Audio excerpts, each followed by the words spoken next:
good.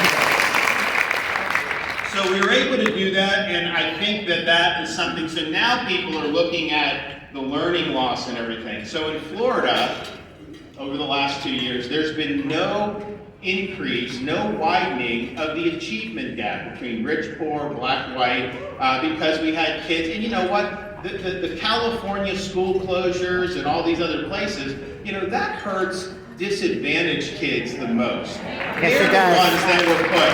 Yep. Because the wealthy people and the bureaucrats, they just send their kids to tutoring or to private school. So those were the kids that really suffered a lot. So you saw no increase in achievement gap.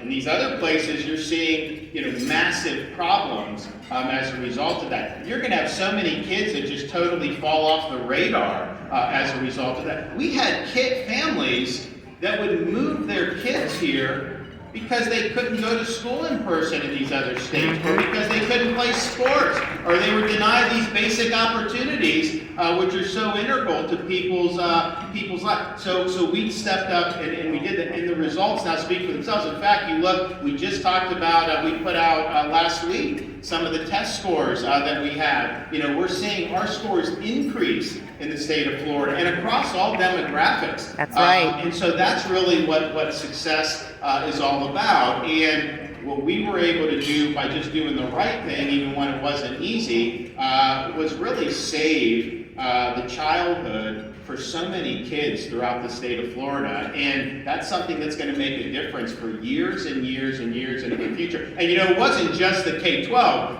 You know, summer 2020, I remember I guess we had a panel. You know, I was actually talking to scientists who were right about all this stuff. I actually followed people that looked at the data. So I got guys from Stanford and Harvard and all this stuff, and, you know, basically I'm like, okay, what about our college kids? You know, they were trying to isolate college kids, and they did do that in many parts of the country. You had some of these kids go into depressions. There have been an increase in suicide as a result of these stupid policies. But what I said was, do not, and for Florida universities, don't police their social lives. Let them make decisions. Right. Let them have fun. You know, there will be positive tests, and then it'll go down. And there's not going to be very many, if any, people that even checked into a hospital. That's exactly what happened. And so they were able to live. Now, they had to do a lot remote because some of the professors didn't want to teach in person in that first year, and we took care of that. But it was, they at least were able to be on campus, and they were able to live normal lives. And so I've had some of these college kids, they probably graduated now, thanking me for that, just saving the experience. And so that makes a big difference. But that's just doing what's right and what's common sense. So we were happy to have done that. And then if you think about how Florida's led on making sure kids were in school, we were also, I think, the first, certainly big state, to discard the CDC guidance on healthy quarantining of kids.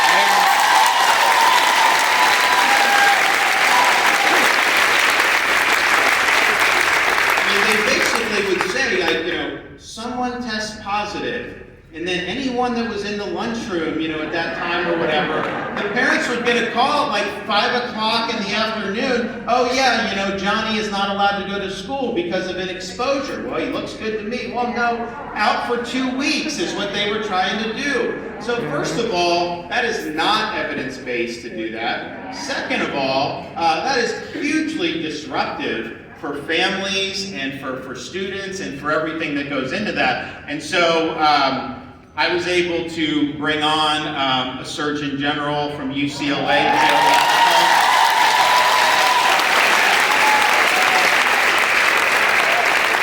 And I said, Joe, and this was like one of the first things I said, why are they healthy quarantining? And he said, there's no reason to be healthy quarantining. And I was like, well, let's tell them to stop healthy quarantining. And we did. And so we basically did common sense.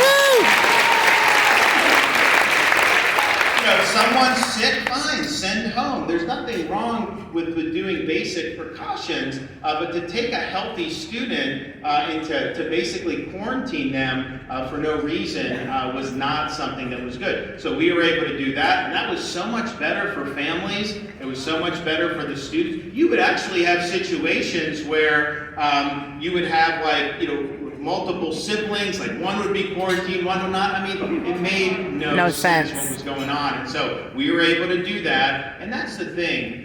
You can't just defer to a bureaucracy.